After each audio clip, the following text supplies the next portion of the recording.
All right, we had a call shot here in the Marlow show yesterday. I opened the show saying I don't actually think Donald Trump is going after Jerome Powell at the Fed in some sort of politicized way. Powell's only got a few months left, I think 3 total Fed meetings left on his tenure as chairman, but he can still retain his governorship, which is uncommon, but it has happened once before where the Fed chairman stepped back and remain in the board of governors. There's not many of those spots, and he could theoretically do that if he wants to bother Trump. And so why would Trump be poking the bear right now with just a few months left to go before Trump will get to pick his own Fed chair and have a clean reset and all that?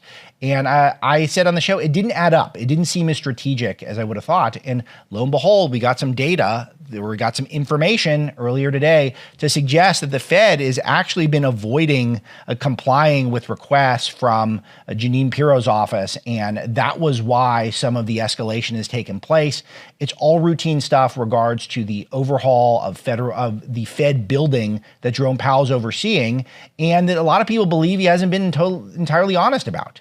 So all that was looking into that. There's nothing politically retributive about it, and there's nothing directly tying it to Trump, as I had said on the show. That said, President Trump he's none too happy about what's going on with the Fed and Jerome Powell, and particularly that very bizarre statement that I opened yesterday's show with, playing from Powell, that released on Sunday night, where he spoke to camera in the hostage video setting, acting as though President Trump is trying to undermine the independence of the Federal Reserve, which Trump is not doing. Trump is trying to have a basic audit. Remember affordability? Remember that we're not being excessive and wasteful? He doesn't want any excessive and unnecessary overhauls of the Fed building, and he wants accountability. And it's really not Trump who's quarterbacking it. It's others in the Trump administration who are doing it. But we got some audio of President Trump talking about this. Let's roll it.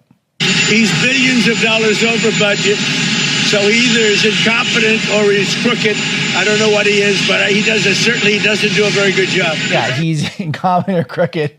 Maybe it's all the above. I mean, that does they seem to go hand in hand in Washington.